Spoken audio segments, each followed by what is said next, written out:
Records. Okay, let's go back to the question number 5.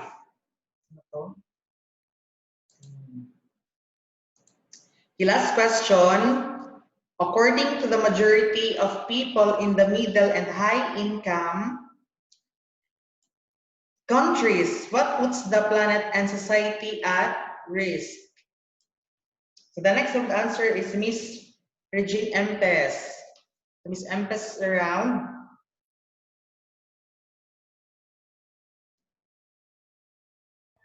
Okay, next, Miss Lindsay. Ursa. Okay, so according to the people in middle and high income countries, overconsumption puts the planet and society at risk. So, ang overconsumption, sir, is muna siya according sa ilaha, muna ang nagaput sa planet and society at risk. So what would happen sa middle and high income countries na nilang experience karon? So sa ato ang mas more na experience sa to ang planet, it is in at risk na ba siya? Unsa ang mahitabo sa katong middle nga ano, sir? The middle and the high income, sa majority sa ilaha, would they pursue or continue lang pagyapon ang ilang mga ginabuhat dapat? For me, sir, kay dili gyud dapat, sir, kay pag di ba pag ipadayon gapon nila ang ilang ginabuhat, which is maka-cause of risk, is nandiyo possibility nga mapadulong jud sila sa risk. So bali mo po siguro na ang goal pud sa sustainable development goals, sir, ba nga kanang mag-create sila og ilahang ways to or creative ways to address the kanang sustainability kanang challenges sa karon nga panahon. Yes, very good. So it was mentioned, di ba, ni Jason Heckel tong sa development that we should not be leveling to mga low income na mga countries or developing countries. So dili na makipag-level sa mga middle and high income because taas ang dito sila. So dapat daw mo-adjust sila ang mo-adjust. Oh yes, sila dapat ang mo-adjust Sila ang mo-adjust sa development. Level sa tuwa. So we should really strive harder or double effort pa to pangbuhaton para makipag-level po sa okay, thank you. Yes, sir. Thank you, sir. So let's proceed now to our new discussion. So we are now on our week 4. So week 4, unit learning outcomes. At the end of this chapter, so the students should be able to, so we'll just focus on this first part. It explains the concept of the good life as posited by Aristotle. So there are only 2 learning outcomes for this week. So it will be our coverage for our midterm exam this Friday. So this second one will be discussed this Wednesday. So Wednesday na to siya i-tackle. But today, so we'll be focusing on this first part. Okay, I'll show you here a video about our first discussion. By the way, our previous video na kung siya kita nag-pay ganina, so dili siya di ba madunggan ninyo ang iyang audio. So another is the video sa Good Life by Aristotle. So inyo ko ninyo if madunggan na pa ninyo ang video or iyahang audio. So ano siya kung play.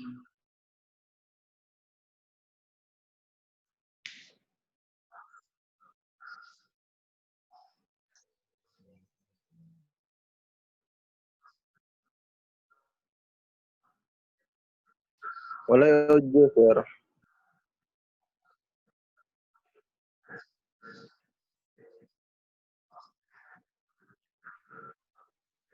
Nagatingog na siya, sir, dira adapit. Wala gyapon. Wala siya audio, sir.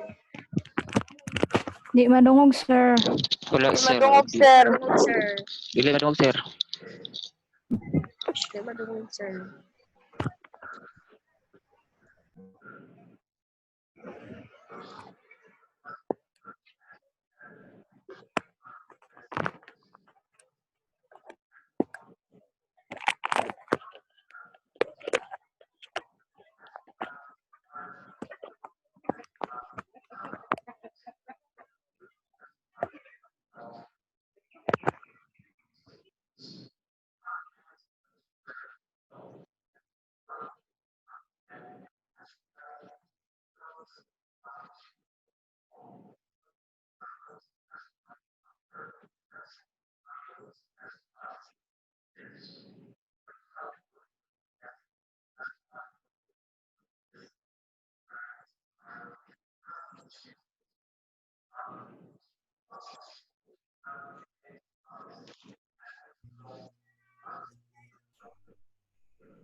Okay, have you watched the video? Nadunggan niyo siya? Wala, sir. Sir, wala, sir. Ay, wala? Naglag sa. Dili good siya madunggan, Dili ko siya, sir. sir. Wala siya? Siya madunggan, sir. Wala, Sir. sir. record po na ko no, wala dyan po siya nag-work. Sige lang, Yes. lang siya i-list Ano, lang. Sir. So from the Sir, video, pero kung available siya sa YouTube, sir, pwede mo na matanaw na lang. is in pursuit of a good life. So muna siya to ang topic karon about the good life. So we do certain things because we want to achieve a life which will make us happy and content. So the Greek philosopher who made this discussion was Aristotle. So ito siya ang nasa drawing ganina. So Aristotle was a Greek philosopher or a student of Plato and the teacher of Alexander the Great. So his expertise on physics, metaphysics, or the study sa mga aesthetic beauty, poetry, theater, music, logic, rhetoric, linguistic, politics, government, ethics, biology, and zoology. So there's a lot of expertise si Aristotle. So he is one of the greatest philosophers in the history of the Western philosophy. So Aristotle is an important ancient Greek philosopher whose work spans from a natural philosophy to logic and political theory. He also attempted to explain what the good is. So his definition may be useful in our pursuit of the truth. So in Nicomachean Ethics, Aristotle stated that, so sa ito siyang dimension ni Aristotle na Nicomachean Ethics 2, verse 2. Okay, where is Miss Pulido? Wala si Pulido, no? Miss Laarni Galvez. Miss Galvez, she around? Hello? Si Miss Laarni? Okay, let's proceed to Miss Pressy Gatchalian. Yes, sir. Hello, can you please state to me what is the Nicomachean Ethics 2 verse 2? Ano yung dimension ni Aristotle about the good life? That all human activities aim at some good. Every art and human inquiry, and similarly, every action and pursuit is thought to aim of some good, and for this reason, the good has been rightly declared as that the which a things aim. That was What do you according to understand on Aristotle. this? What do you understand on this saying according to Aristotle? That it was stated in the book that everyone is moving towards good. So kanang murag ang kita good na tao, sir, kay gina-aim pud nato na magpuyo tayo na life, magpuyo ta sa life in a good way, ano, sir. Okay, very good. So can you give me an example of this statement for according sa imuha? Kanang kuan siya, sir, kanang relate siya sa life, real life. Yes, relate sa imuhang life. So, sama yung ma-relate sa imuhang life about ani na statement? Na like for example, sir, kay kanang naa kay certain deed na buhaton, pero magunahuna sa ka kung good ba to siya or bad bago nimo siya buhaton. Yes. Pero ikaw as human, buhaton jud nimo ang good kay ikaw nag-aim pud ka og good para sa imong self. Yes, very good. So, diba, just like, for example, so you as a student, so you really strive harder or do good for your good future, di ba? So parang pag-graduate mo, so mag-eskwela yung mo tarong. And then, that is also good for all human beings. Para pang pathway po siya or passport for our good future. Okay, thank you, Miss Pressy. Okay, next slide is everyone is moving towards the good. Thus, completing one's studies, training for a sport, or taking a rest is something good, di ba? So, ang pasabot ni Aristotle that we should really move towards a good one. So, training sa sport. So, for example, na may competition, nga pilan. So, diba, kailangan siya more practice or training or completing one's studies. So, kailangan pa na mag-sacrifice. Or for example, before mo mag-take sa board exam sa teacher, sa LET, so kailangan pa mag-review or refresh na siyang mga information or knowledge niya itong natakal from this first year up to mag-fourth year college mo or taking a rest is also a good, di ba? So, if di ka po na mo, should take a breath, hinilig lang, kay di mo po siya end of the world pa, di ba? So, take a rest lang para mapaday na punta for the next future. So, the good also is expressed and manifested in many ways for different persons and circumstances. So, it depends also for the different persons, di ba? Kay kita is kasi klase man taog mga kaayuhan or gusto na to nga goodness na to. So the good life, however, is more than this expressions of what is good. It is a character of happiness that springs from living and doing well. Also, another Nicomachean ethics is this statement. So can you please elaborate more about this statement? Miss Robelyn Helia. Yes, sir. Hello. How are you? Yes, sir. I'm Okay good, lang. sir. Okay. What is the Nicomachean Ethics 1:4? So, Nicomachean Ethics 1:4, both the many and the cultivated call its happiness, and suppose that living well and doing well are the same as being happy. So what do you understand on this statement according to Aristotle? So, for me, sir, tanan na to ginabuhat as a human is kanang kalipay nato siya. Yes. But kanang also kanang kung ato among kung mapansin sa ato ang self is kanang kung nagabuhat biskan naagis na something na mistakes pero gibuhat nato ang kanang best nato ginaano gyapon nato siya gina-consider gyapon nato siya na kanang like proud ta sa tong self na nabuhat nato na ana gani sir. So is at the same time kanang ginatawag gyapon na siya happy. So that is also cultivated call as its happiness, and suppose that living well and doing well are being happy. Okay, very good. Thank you, Miss Robelyn. Welcome, sir. Thank you for. Next slide. So the ancient Greeks called this concept of living well and doing well as eudaimonia. That came from the Greek word eu, that means good, and daimon meaning spirit.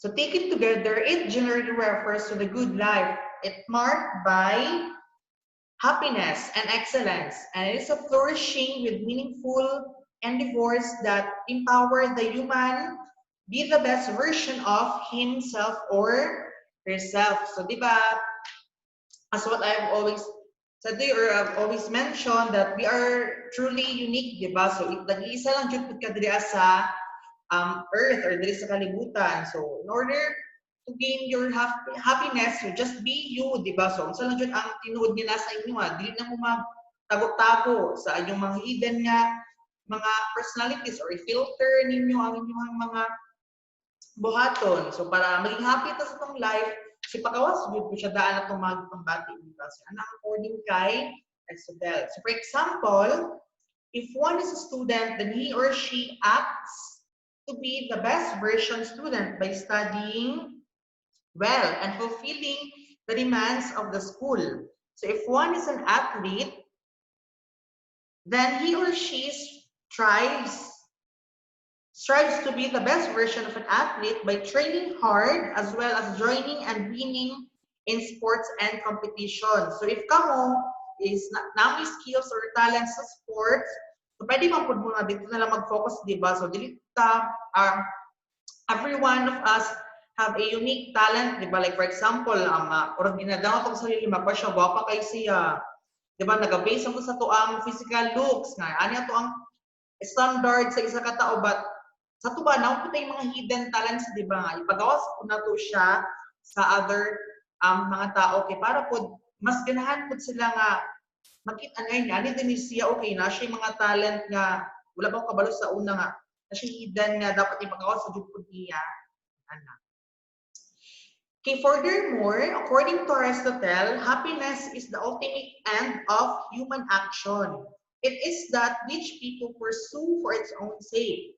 So for example, financial stability for one's family, the power achieved from winning the elections, or the harmony and peace as a reward for taking care of the environment, all this and more are pursued for the sake of happiness. So mapudi siya ang dimension ni Aristotle about happiness. That is an ultimate end of the human action. Diba? So if happy kita sa itong mga ginabuhat, diba, murag, na siya passion or drive na ito ang ginahimo. Kasi for example, sa finances, diba, if ato ang family is maka-provide sila ng mga finances sa itong papaskwela, so ganahan po ta, or happy po ta, or inspired mag-eskwela, or it could be sa power sa kadaog sa election. So, buhato na lang nilang tanan, hatag na lang sila minsan ng mga kwarta, mga pahalipay po sa mga tao para botohan po sila.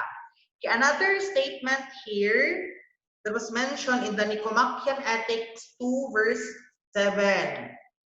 So please, what do you understand on this, read and understand on this topic? Miss Shalimar Gulay. Nasa Miss Shalimar?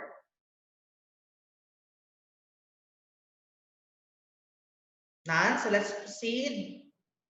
Miss Josephine Dibago. Yes, sir. Good afternoon. Hello, good afternoon. So what do you understand on this statement according to the Nicomachean Ethics 2 verse 7? Page 47, sir. Yes. As I read pa na ako siya, sir. Sige. Now, such a thing as happiness above all else is held to be, for this wishes always for itself, and never for the sake of something else, but honor, pleasure, reason, and every virtue we choose indeed for themselves. But we choose them also for the sake of happiness, judging that by means of them we shall be happy. Happiness, on the other hand, no one chooses for anything other than itself.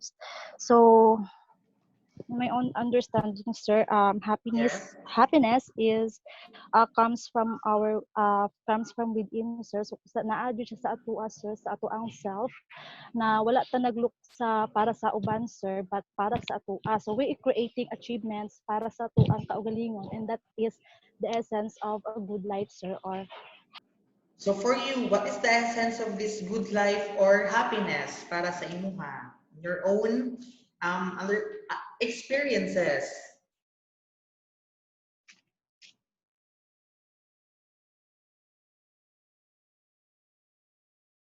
Hello? Miss Josephine?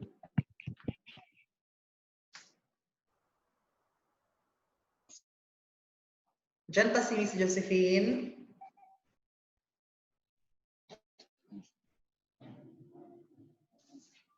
Okay, let's proceed na lang muna kay Miss Sofia Limama. Is Miss Sofia around? Yes, sir. Hi, hello. Can you please Hello. give example of this happiness in your own experiences? So for you, what makes you happy? Ako, sir, kay Kwan. If buhaton ako akong best, sir, na may mo kong malipayon, sir. Then, kung akong family, sir, is happy with me. Good, sir. So saan mo ginabuhat para malipay po sila sa imuha? like for example sir kanang mag-study og maayo sir para mas ma-proud sila sa ako sir then dili masayang ilang mga sacrifices. Yes, very good. So that is for the happiness. So di ba, no such a thing as happiness above all else. So, kung saan kalipay na yung gusto na buhaton, so dapat makitaan po na siya sa atong mga surroundings. But honor, pleasure, reasons in every choosing did for themselves. So, that could honor you sa inyong happiness na inyong experience. And then, tapos siya ay pleasure po sa inyong, di ba? So, anak, for the sake of happiness. Thank you, Miss. Ni Mama. Next is Sir. happiness defines a good life. So this happiness, however, is not kind that comes from sensate pleasure. So di na to siya ma-sense lang, di ba, ang happiness. It is that which comes from living a life of a virtue. So another keyword was mentioned by Aristotle is the virtues. And we see virtue, it is a life of excellence manifested from a personal to the global scale. So we have also here another sayings or quotes according to Aristotle, the Nicomachean Ethics 1 verse 10. So can you please elaborate this statement? Miss Charmaine. Yes, sir. Hello, Charmaine. So what do you understand this quotes? Okay, I'll read it first, sir, ha? Yes, sure.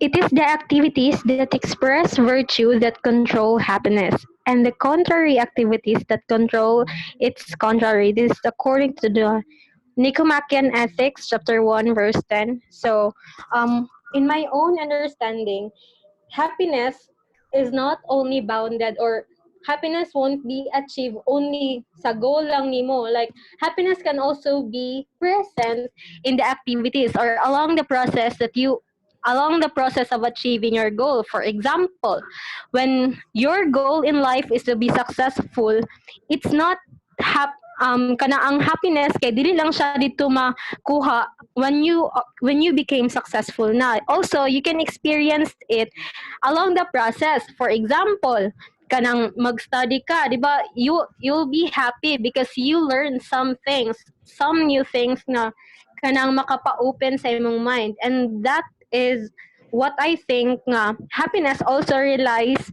along the process of achieving your goal. Okay, very well said. That's it, sir. Okay, thank you, Charmaine. Very well.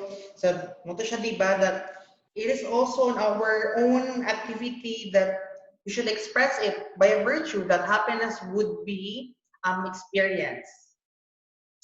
Okay, next, for example, making sure that one avoids sugary and processed foods to keep healthy is an activity that expresses the virtues. So, resulting a health adds to one's well-being and happiness. So, di ba, for example, common na siya sa mga na ay na diabetic or sa mga diabetes, di ba? So, sila nga kanang na sila this is na diabetes mellitus. So, they would really, the doctor said that limitahan dyan siya or i-prevent na ang pag-taste ani na sugary na processed foods para maging healthy sila. Kung nakapoy upan, di ba, nga mga kahit ulo jud na gusto jud sila matilaw ani na mga foods kay ang kawala po silang mga stress. So, buto siya, di ba, masarap ang bawal ika nga nila. Another example is taking care from our environment. So, there would be people na makita nila happiness sila, makatabang sila sa environment. That would also help for our next generation or future generation. So, buto siya according sa virtue ni Aristotle. Okay, also, virtue plays a significant role in the living and attainment of the good life. It is a constant practice of the good, no matter how difficult the circumstances may be. So, muti siya, di ba, importante siya that we should have this virtue for the role of living and attainment of this good life. Also, virtue is the excellence of the character that empowers one to do good. Such virtue is cultivated with the habit and discipline at one time did, but a constant and consistent series of the action. So everyone has the capacity with himself or herself to be, he or she also has to be disciplined to make a habit of goodness in life. And another quotes here is that virtue then being of two kinds. So we have two types of virtue, the intellectual and moral virtue. In the main owes its birth and growth to teaching, reason it requires experience and time, while the moral is about the result of the habit. So again, the two kinds of virtues are the intellectual and moral. So when we say intellectual virtue is it occurs or makuha na nato ni siya at birth or during growth for the teaching reason that requires experiences and time, di ba?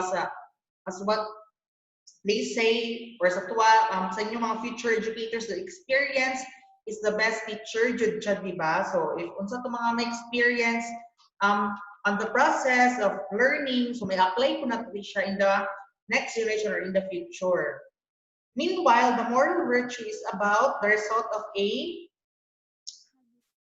what is this? Moral virtue, result of a habit. So, if nalapod mo yung learn something new na mga good habits, so learn po natin siya as their moral virtue. Okay, the onward progress of the science and technology is also the movement towards the good life. So science and technology are one of the movement towards the good life. One of the highest expressions of the human faculties, rather, they allow us to thrive and flourish in life if we so desire it. So science and technology may also corrupt a person, but grounding oneself in virtue will help him or her steer clear of danger. So mo to siya. So according to some saying that this good life would really help, diba, with the science and technology. So as what we are experiencing today on this pandemic, diba, that there are some these mga technologies and some learnings or knowledge science ma-apply to pud siya sa current situation karon. So if kani siya ma-apply, so maka-cure siya, di ba, or nanay ma-create na vaccine, so makatabang po siya sa mga tao. So experience po na itong good life, di ba, kanang wala na ning online class nga atong experience na nagkalisod, di ba? So yung ana, so maayo po siya nga hapsay lang po ng atuang dagan sa on process sa learning na lang sa school, di ba? Back to normal na. Wala na siyang new normal ng mga quarantine or lockdown or stay at home, di ba? But I think it would happen on the next years pa naman, di ba? Because since we are really our environment is really evolving na, so muna siya ang according sa good life. So I think that's a wrap for our first topic for the midterm. So do you have questions and clarification? Ipapatay na ako attendance sa daras sa Claire. Naki-question Claire? Si Claire Mendoza. Question, sir. She around? Yes, sir. Ay, question. Si Claire, no. Celso Marcadal. Hello, nasa Celso? Sir. Question, naki-question. Sorry. Sir Bunny. Hello, sir. Hello, question. Do you have question? Hello, sir. Hello. Si Roy, sir. Nothing. Si Roy na. Ay, si Roy. Sige, Roy. Ikaw sa Roy. Hello, sir. Ansa gihapon ang type sa exam, sir? Essay or kanang exam, sir? Essay? So by the way, for your exam, so I will always use the essay type of question, di ba? Since naman may modules, so maka-open ako sa mga so actual na mga information or knowledge, so mas better dito ang essay para matest dito ng inyong communication skills and understanding sa itong lesson. Yung Ana. Yes, sir. Thank you. Nasi ko Mercadal. How about Narvasa? Nasi Narvasa? Nunez. Hi, sir. Hello. Okay. Say yes na. Okay. Ang wala pa dahil ka oral karon is Wednesday na pud mo ha. So you study yes, next sir. topic. The next topic Yes, na pud sir. mo mag-isa. Mikey Padernilia. Present, sir. Okay, thank Aljun Pagaura. Sheila May Pagulong. Sheila May. Nasi Pagulong. Dan Palban, Diana. Yes, sir. Okay. Tagyamon Fresca. Ay, wala man ito siya no, kina-birthday siyang baby. Phil Unyez. Si Phil. Reggie Quinones. Reggie. Okay. Ano siya yung camera? Ramos, Rosamie. Sir, good afternoon. Good afternoon. Relatado, Emalen. Present, sir. Relatado, me. Rodriguez, Meryl. Present, sir. Okay. Sabio, Brian Joel. Sabio. Sinan. Aiken, Sanico. Present, sir. Sir, Okay. nakapangutan. Okay, question, Aiken. Ano, sir? Nalit ko, sir. Baka nang magpatag ka o record ani or... Nag-recording ka ni. So, i-post ang po na sa Google Classroom. Karon, Yes, sir. after sa discussion. Yes, sir. Thank you. Welcome. Lastly is Krista Marie Tabanya. Nasi Nalobat Krista. ko, sir. Krista. Na siya kaganina, sir, pero nalobat. Ay, nalabat na siya. Sige. Ang wala pa natawag si Kim Harvey Barbarona. Naman po siya, no? Bernal. Nana si Bernal? Yes, sir. Okay na, no? Charmaine Bornia. Naa daw siya, sir, pero walay Naata siya, sir. Bornia?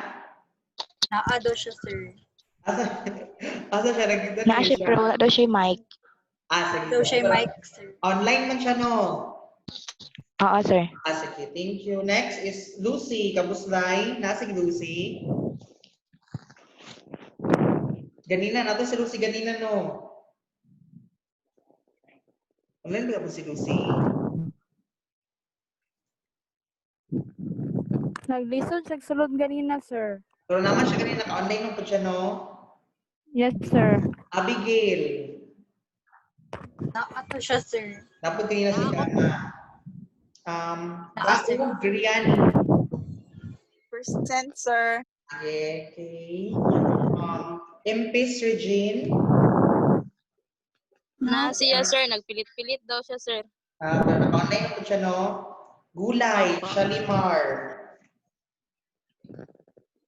Is Gulay around? Naa siya, sir. Napot siya. Naa siya, sir. Ang Fulido. Nag-chat siya, sir.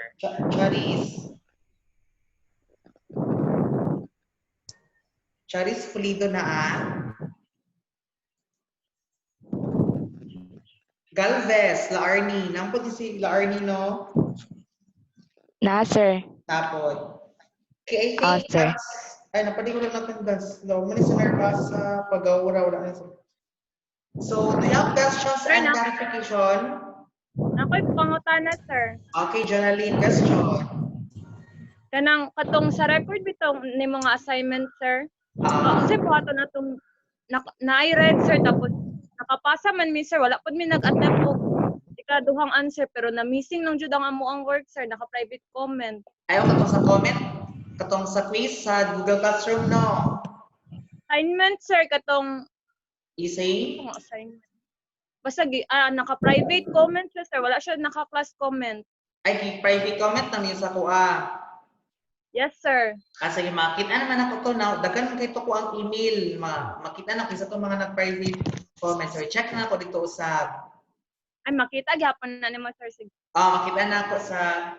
Pero sige lang, if naing wala si inform na po ito kaysa itong mga wala nakapasa. Sige, sir. Thank you. Sige, welcome. By the way, katong wala di ka prelim exam, i-mention na ko si Bornia Si Kubos Archie, wala pa siya nag-prelim exam, nag-email. Sir, hello sir.